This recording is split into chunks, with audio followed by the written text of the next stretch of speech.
Sarah Burke here. This is the Women in Media podcast, and you're about to hear a bonus episode in the form of a feed drop. Now, what that means is I'm going to drop an episode of someone else's podcast into the Women in Media feed. So I've had the hosts of the Late in 88 podcast on the show before, Bronwin Parks and Elinor Svoboda.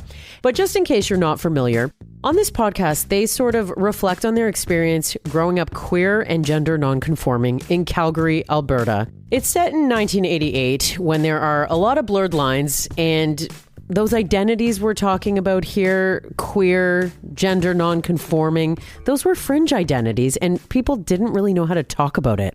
And while we were working on the upcoming season of this project, they actually received a grant that's going to let them do things in a totally different way than we anticipated with their budget. And it's going to be a lot more interesting than just some heads talking online. However, we had recorded this episode that we were going to shelve that I thought was so vulnerable and was such an important conversation to share, especially during Pride. So I was able to convince my friends and colleagues that this conversation should see the light of day. And I also wanted to let you know that they started a Patreon, patreon.com/Leighton88. Although they got a grant that takes this project in the direction that they love for their art, podcasting is expensive, and the stories that they are telling are few and far between and are so important. So if you'd like to support the future of Late in 88, I invite you to check out the link in the show notes. You will also find their website and their socials and a link to the episode where Bronwin and Elinor appeared on the show originally. Bronwin, I want to commend you for sharing this journey so openly. What you are about to hear is incredibly vulnerable. It is so important to have voices like yours telling stories like this. Welcome to Late in 88. My name is Elinor, and this is my co-host, Bronwin, and we just couldn't stay away. We're unofficially calling this season 1.5, and we're going to get into what that's all about. Because we bought podcasting equipment, so here we are. I feel like it's been forever, even though it actually hasn't been that long.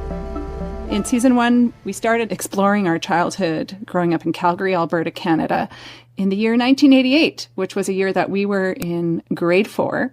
And Bronwin and I were grade school classmates, but we were never friends. And when we reconnected as adults, we learned that we both had really parallel experiences as queer and gender nonconforming people, trying to figure it out as young kids. And we just got really interested into that age and did a deep dive. I know a lot of you, if you listened to season 1, came along with us because we had such incredible feedback. I didn't expect my own reactions, like internally, to like processing all of that and how interesting it was to sort of reflect on that time period that people don't often think about, that sort of like messy gray area of middle childhood. It was a personal journey for each of us, first and foremost. Even through the release of season 1, and going through that whole process of sharing so many of those intimate stories and thoughts and feelings with the world, I really came on the other side feeling different. I felt liberated in a lot of ways. I felt more open in my visibility, just in general, like more comfortable being visible in all ways, not just in my sexuality, but just as a person. It was pretty scary to share some of those bits and pieces, and behind the scenes, Bronwin and I definitely had a lot of conversations about working through some of that, like, oh, do we want to put this out there? And how are you feeling about that moment? And being totally, just to be totally honest, I'm the editor of season 1. It's kind of interesting to have the power to edit your own voice and edit what you share, like literally in the timeline. And there were times that Bronwin and I were together and they would be like, get your hand off the mouse. Stop cutting. So it was really a powerful exercise in sharing, and sharing not only to be seen, but also to hopefully help others feel seen. And we really got some amazing feedback along the way that really confirmed that some of you out there did have that experience. And that was incredibly moving for us.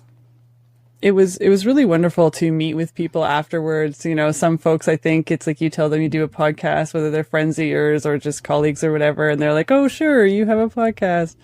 okay, well, like somebody recommending a TV show, like, oh, we'll just add it to the list, and you never listen to it. And then folks do, and like the messages I get back from people, they just really jump on board. It was so cool to have them share with me or you their experiences, or they're looking back on their childhood and how, regardless of how they identify today, like they too felt constrained by some of the social constructs around gender and sexuality and those barriers, which it's been so heartwarming and also healing for me, and doing all that like inner child work for the better part of, oh my God, I think it took us over 2 years to put that first season together. And I know some of that was just a bit of a learning curve, but some of it too was just like processing stuff that I think we had both compartmentalized for so many years. And when we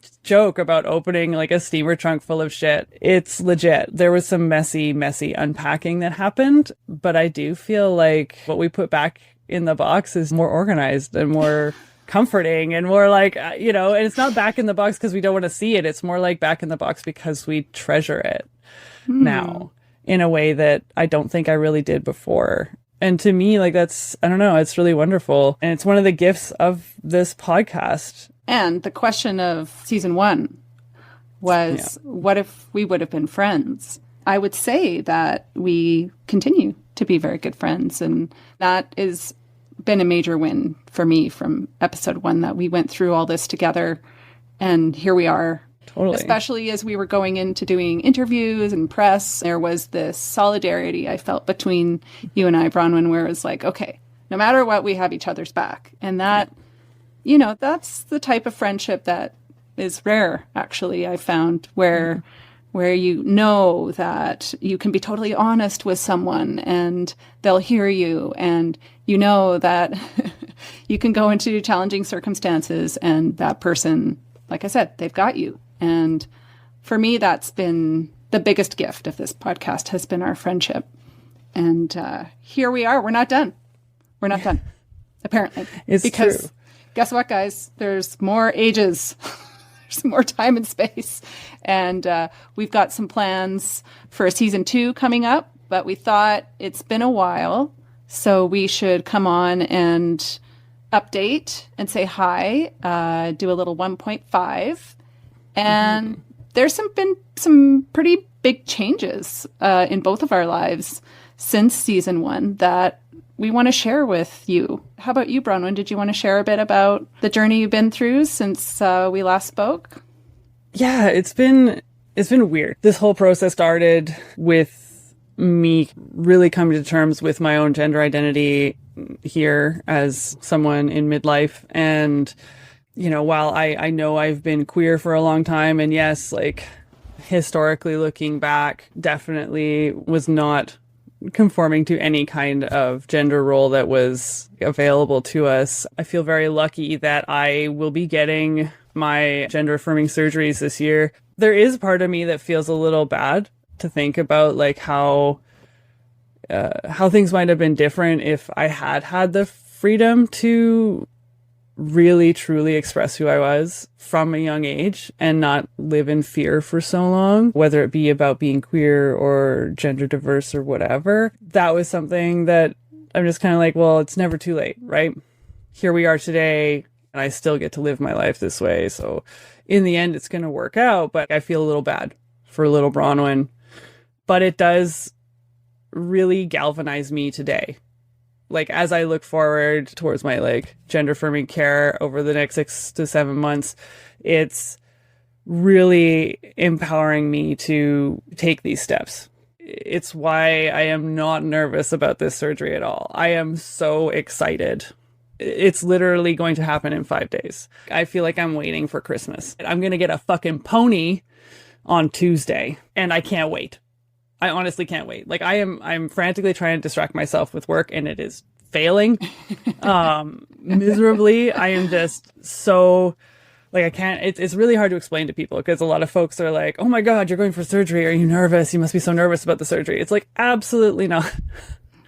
I am so positively excited about this surgery. It's going to fix something. And I'm very fortunate. Like this surgery, I don't have an active ailment or disease or illness of any kind that is forcing me into this. There are so many steps to get here. It will be almost 3 years to the day. My surgery day versus like when I first made the call to Transcare BC to start this process. I actually looked it up on the calendar because I was curious. And tell us a bit about that. Like, what was your process to even getting to that decision of like, I want to do this?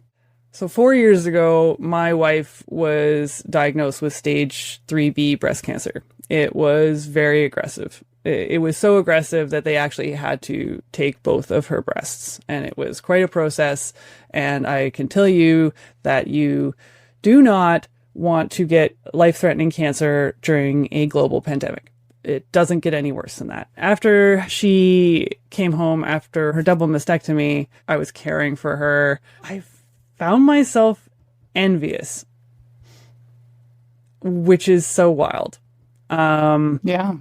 And like we've talked about it a lot, and we even joke the sick joke that is life in the universe, that you know she was stricken with that horrible disease, and which forced her to get a surgery that I actually want. You know, like if it was just if it had been the other way around, it like you know you don't wish it on anyone, but you know, and I don't know how other people are, but I would wish that I had the cancer and not her. But that was really like a moment where, you know what, I think this is actually something I want. And so I started having these conversations with my counselor, my therapist. I have a trans queer counselor, which I've had for years. And I was just like, I think this is something that I really need. And so we just really talked through it, you know, and you can take steps. I started wearing binding shirts and trans tape and stuff like that to flatten my chest. And like, it's like, how do I feel when I do this? And like really actively paying attention to my insides when I do these temporary gender affirming options. And it was very clear, like right out of the gate. It's funny because a lot of trans folks have said that like sometimes they'll curl their chest, their shoulders inward to sort of like either hide their chest, or like with the binding shirts, just the way that they are, sometimes it sort of forces you to get a little hunched over. But for me, I found I always stood taller when I was wearing the binding shirts. I always had just like a little bit more confidence. I felt like I didn't feel uncomfortable hugging people, which sounds kind of weird. You know, when it's people I care about, I love hugging them. I don't like hugging strangers and like acquaintances and stuff. I get a little awkward, but like friends who I actually love, like I want to hug you in like a big hug. I'm very selective.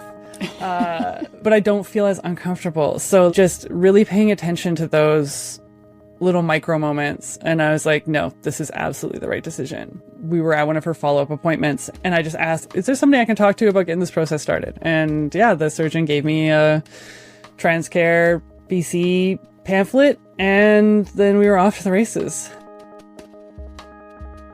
There's so many steps between surgery and just making the decision. Not just time. I live right next to Vancouver. I had the options of both Vancouver and Victoria, and it still took 3 years. My heart goes out to my trans brothers and sisters and non-binary folk in remote areas. And what are some of, like, you know, you don't have to go in detail if you don't want to, but just curious, like, what some of those steps are. Right out of the gate, you contact your provincial organization. Each province in Canada has their own organization of some kind. And then they will either assign you a therapist that you have to speak to for a surgical readiness assessment with a registered therapist that's part of the program. And they basically do an assessment to make sure that you're like not being pressured into this, that you've really thought about it, that you understand the process, like what is going to happen. And this is all just for the surgery part. If you want to go on hormones, that you'd have to do like another assessment, like not in a bad way, but just in a like, we want you to know what the process is. And so you do that. And then you have to have an appointment with your healthcare provider to go over the medical details of your surgical readiness assessment, where they just confirm that like, yes, everything you told the therapist is true, that you're generally healthy, any medications or health concerns that you've had or do have are accounted for. And then at which point it is sent back to the in my case, Transcare BC. They'll send you a list of, in my case, surgeons and their wait times, right? It's like there's a wait time to consult, and then there's the wait time post-consult to surgery. Right now, the wait times are really long. As soon as you're referred, it's looking like 18 to 24 months to surgery. Then you sort of pick your doctor, and then you get put on their wait list, and then you start waiting, which is the worst. It is actually the fucking worst. I would say it's not happening fast. So there's also plenty of time to pull the brakes, right? Yeah. Like if at any point I was like, you know what, this actually isn't right for whatever reason. You can always pull, like I could pull the plug on Tuesday, rolling in a gown. I could pull the plug. I won't. And have you had feelings like that? Like how has the reckoning with your body been? You know, if that makes sense. Like, yeah. You know, No, I'm just putting myself, like, I haven't had any draw towards that kind of work, right? So I'm just trying to understand, would you be willing to let us in a little bit on that internal process? Okay, this might be a little like, not safe for work, not safe for children. Not that our podcast is ever safe for children, but even though we've interviewed children on our podcast. I know. Well, like there's a difference. We're pretty straight up with the children.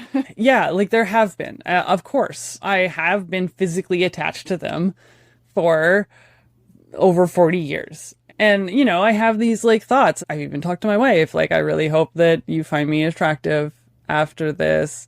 Luckily, my wife is pan, and she loves the idea of, as much as she loves my breast, she also loves androgynous people. She's very excited for this new spouse that she's going to get. That's cool. She's been so wonderful. And one of the most heartwarming things was that, like, she said, I can't wait to fall in love with your new body all over again. And that was really heartwarming. There were moments where I was like, my own ego, as much as I don't like to think about it, is kind of sometimes wrapped up in like, when I was younger, being a bit of like a lesbian heartthrob or whatever. And I'm like, will the lesbians even like me anymore now that I don't have breasts? But then, as it was pointed out to me, I actually haven't dated a lot of straight up lesbians. Not because I'm not attracted to them or anything. It's just that I mostly was with hetero, flexible, bi, pan, queer women. A lot. The list of women I dated who were sort of like exclusively lesbian is quite short. And so the idea that I'm worried about that, like at the end of that conversation I was like, well, that's kind of fucking absurd. Lesbians weren't even high on the list of people I wanted to fuck back in the day. So like, why am I worried about now? It makes sense though, because breasts are like part of what we see as the sexual things that are sexually attractive and part of the sexual makeup. And so it's like, okay, if I eliminate this part, will I still be attractive, right? And I can see, because that again, it's kind of a societal thing. We absorb that stuff. And even if you're like, whoa, wait a second, like my partner's into it, like my partner's not disappointed. It's a fair process that you probably have to go through. Totally. And that's the thing, is like, I kind of gotta, like, I felt like it was important for me to like consider that, just because like there's no going back. So like, 100%. Absolutely. Yeah, so that's why I asked. There's got to be some kind of reckoning, right? Well, and that's the thing too, is like for me, like I only really enjoyed my breasts as much as my sexual partners did. They weren't really a big erogenous zone for me, other than how turned on they made my partner. I mean, the benefit too is like, not only do I have this like affirmation from both like my best friend being like, don't be stupid, most of the girls you slept with were not exclusively lesbian. Obviously my wife, who is incredibly supportive, and showed me such love through this whole process. I don't think I've ever felt so safe to sort of like explore this before. And when I've had to do it alone. So it's been a really interesting process to be able to do it with someone who I feel so much love for, and who clearly does for me as well, and allows me that freedom. And it helps too, like I follow a bunch of trans influencers and like, non-binary folk on the internet, and seeing everybody simp over them and stuff also is like, no, you're going to be one of them. You'll be one of them, like androgynous hotties. You'll be fine. Relax, Parks. And the thing is like, yeah, that's my inner ego vanity, right? I'm not out here tomcatting around, but there is that part of me that was a bit of a tomcat back in the day. And so there is that part of me is like, no, you still gotta be a hottie, bitch. Like, you'll be fine. You'll be fine. You still got it. I love how it's like attached to your feeling of conquest or something. Like it's so stupid. It's just, you know, it's so stupid. Do you feel a sense of your own relationship with your breasts that you're like, bye, love you, or thanks, or ew, or is there any of that? Or is it just purely how the external world relates to them? My dysphoria it's not like an ew sort of a thing. And I don't know how everybody's is their own experience with dysphoria. But for me, like, it's more of they're just kind of there. It's just kind of like a nothing burger, like 2 nothing burgers. But I really started to think about this, like, actually in like 2018, I was big into this fitness journey and I was getting shredded. I was probably the fittest I've been since I was in my early 20s. Like in my early 20s, I was like super buff because I was like working on a farm and I was just like really, really, really fit.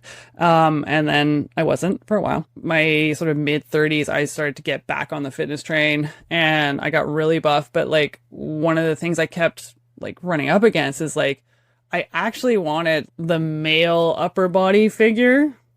And no matter how hard I worked, I could never get it.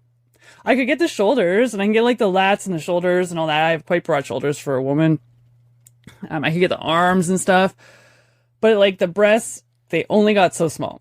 They got smaller for certain, like you lose weight and there's a lot of fat in your breasts and stuff. So they did get smaller, but I could never lose them. And that was really the starting point where I've always had a bit of a dysphoric relationship with my breasts. This was a situation where I was like, it was just more intense.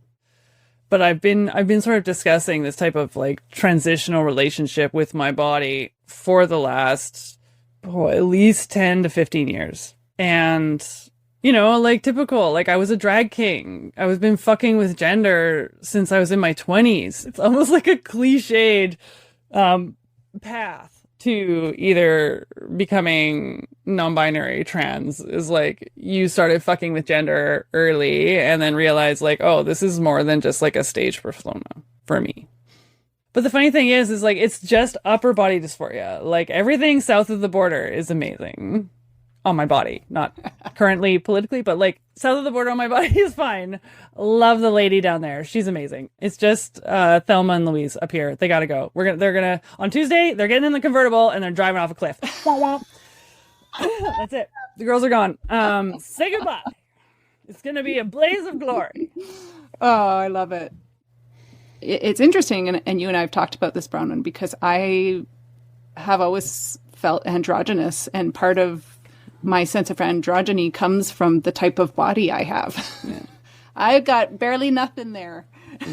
And I waited and waited and waited in puberty to get breasts, and I didn't. I'm very flat-chested. The only time I experienced curves was when I was pregnant and nursing with kids. It was really fascinating when my body got out of those hormones, how quickly the androgynous feeling came back in my body. And it really helped me to see that, yeah, this is real. This is how I feel on the inside. So I've often wondered, okay, like what if that physicality didn't match, you know, because in some ways my body, I think it looks androgynous. I don't know, but I struggled with it back in the day, but I don't anymore. So I can appreciate that if there is sort of this sense of disharmony or the way I feel on the inside isn't reflected on the outside. How was your relationship to your body when you got curvier during the pregnancies and like that was when you started to see more feminine features? How did your relationship with your body feel at that time? Like, did it feel foreign or did it feel like something you weren't able to express prior to that? Oh, that's so interesting for me to travel back there. I have very clear memories of being like, oh, like looking down at like boobs and being like, oh, okay, I kind of get it now. Like, oh, this is how it feels.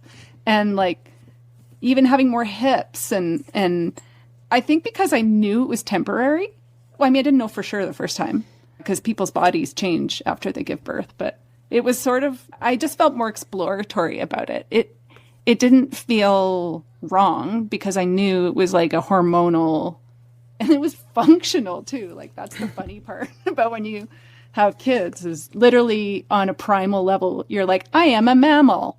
These are breasts. They exist to milk the child. Like you're like, it is actually the defining thing of what makes a mammal is if they have their babies on the inside and they feed them milk. Like, right. So you become a mammal too, or you are reminded that you're a mammal. So I think that was more of it. And you're just like in the zone, and there's oxytocin. And I mean, you know, that could be its own podcast episode, is like how fucked up your identity gets when you get under the influence of childbearing. You know, it's just, there's so much that happens there. But I think for me, the defining feature was when it all stopped, when all the hormones stopped and it all went away 2 times. And I had the exact same response of, oh, I feel androgynous again. I'm going back to that feeling of, at base level, this is what feels normal in my body.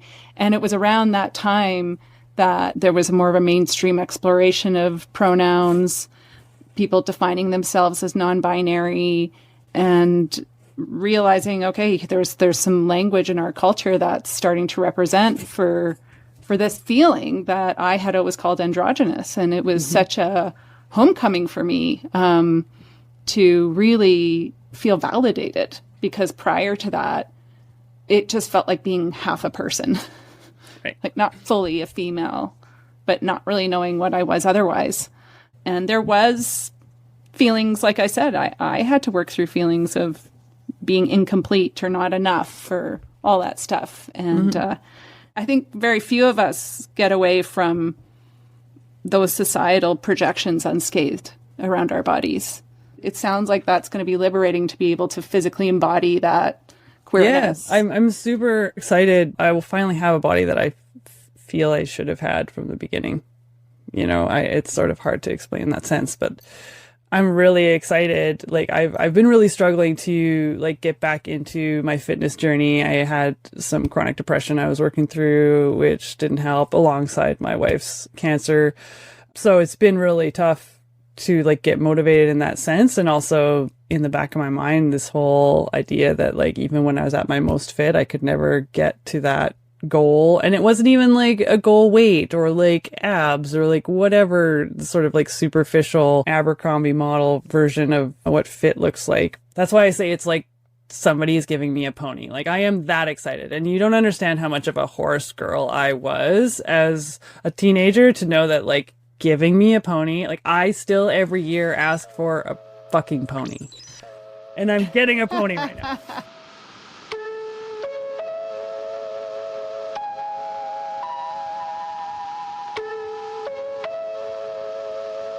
What do you imagine you're going to feel post-surgery when you see your body for the first time? Or I don't can you imagine? I don't even speculate. Like, no. Obviously, I've seen so many videos of either my friends who have had people video up, like when they take the compression shirt off post-surgery, because you have to wear that for a long time. Even influencers and stuff that I've seen videos of, or on some of the trans care sites. It's going to be very emotional, for sure.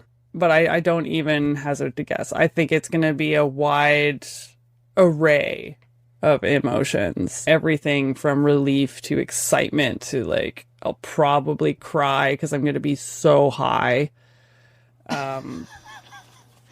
One of my main emotions will be stoned.